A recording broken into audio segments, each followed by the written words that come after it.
Salm 84.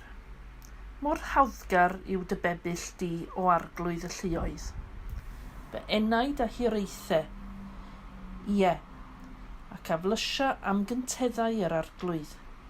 Fy nghalon am cnawd a waeddant, am y Dduw byw. Aderyn y tew hefyd a gafodd du. Ar wennol nyth iddi lle a gesyd ei chywion. Sef dy allorau di, o Arglwydd y Lluoedd, fy Mrenin am Dduw.